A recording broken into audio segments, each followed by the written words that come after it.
Bonjour et bienvenue sur Les Secrets de Murphy. Dans notre dernière conversation, nous avons exposé le saboteur silencieux qui se nourrit de notre passé. Aujourd'hui, nous nous tournons vers l'avenir, non pas pour le prédire, mais pour le dessiner. La plupart des gens vivent leur vie comme des spectateurs, réagissant aux circonstances comme si elles étaient imposées par une force extérieure. Ils espèrent un avenir meilleur, mais l'espoir n'est pas une stratégie. L'attente est une abdication de son pouvoir. Le docteur Joseph Murphy nous a enseigné que nous sommes tous, sans exception, les architectes de notre propre réalité. Votre esprit subconscient est le maître d'œuvre, le constructeur infatigable qui travaille jour et nuit. Et vos pensées et croyances dominantes constituent le plan directeur qu'il suit avec une précision absolue. Si votre vie actuelle ne vous satisfait pas, ne blâmez pas le constructeur. Examinez le plan que vous lui avez fourni. Un plan rempli de peur, de doute et de limitation ne peut construire qu'une vie de compromis.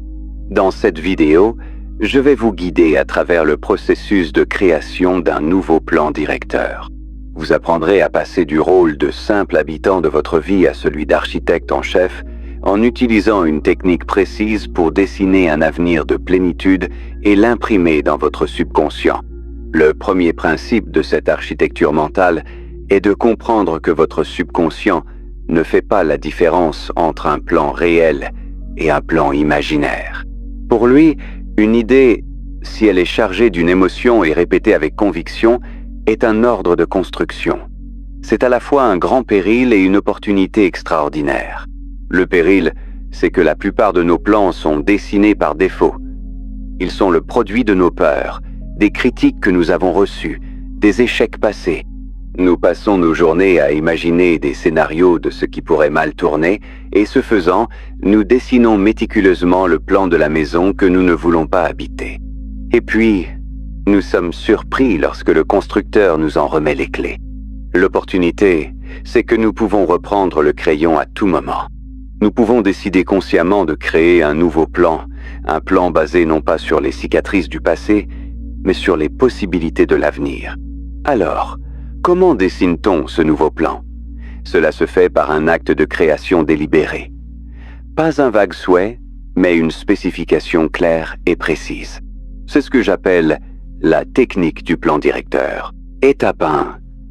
La salle de conception, la vision claire. Un architecte ne commence pas à construire sans un plan détaillé. Vous devez faire de même. Isolez-vous pendant 30 minutes. Prenez une feuille de papier et répondez à cette question avec la plus grande clarté possible. Si la peur et les limitations n'existaient pas, quelle serait la version la plus authentique et la plus épanouie de ma vie dans 1 an? Ne vous censurez pas. Décrivez votre carrière idéale, vos relations, votre état de santé, votre paix intérieure. Écrivez au présent, comme si c'était déjà votre réalité. Je travaille dans un domaine qui me passionne. Je suis entouré de relations saines. Je me réveille chaque matin avec un sentiment de calme et de gratitude. Ce document est votre nouveau plan directeur. Étape 2, la maquette 3D, la scène vivante. Maintenant, transformez ce plan écrit en une expérience sensorielle. Choisissez l'aspect le plus important de votre nouveau plan et créez une courte scène mentale, une maquette 3D, qui implique que tout le plan est déjà réalisé.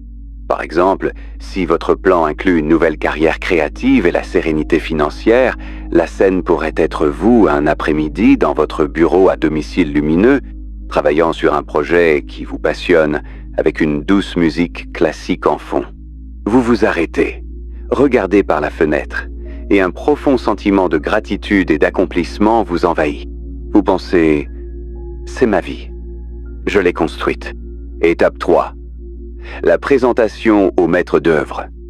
L'impression nocturne. C'est ici que vous transmettez le plan au constructeur. Chaque soir, avant de vous endormir, entrez dans un état de relaxation profonde. Laissez les soucis de la journée se dissoudre. Puis, évoquez votre maquette 3D. Vivez cette scène. Sentez le confort de votre chaise, voyez la lumière entrer par la fenêtre. Et surtout, Plongez-vous dans le sentiment d'accomplissement et de paix. Ce sentiment est le saut d'approbation sur le plan. C'est ce qui dit à votre subconscient: ceci n'est pas une fantaisie. Ceci est un ordre de construction. Commence maintenant. Répétez cette scène en boucle, sans effort, jusqu'à ce que vous vous endormiez.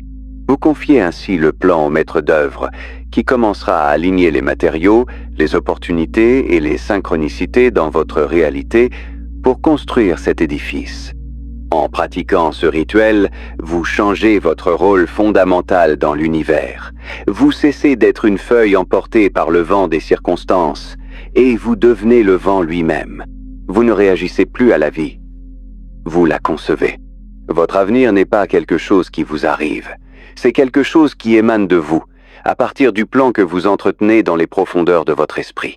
Si vous êtes prêt à reprendre le crayon et à devenir l'architecte de votre réalité, abonnez-vous au Secret de Murphy. Et maintenant, la question pour commencer votre travail d'architecte. Dites-moi dans les commentaires, quelle est la première ligne que vous écririez aujourd'hui sur le nouveau plan de votre vie? Votre table à dessin est vide. L'encre est prête. Commencez à dessiner.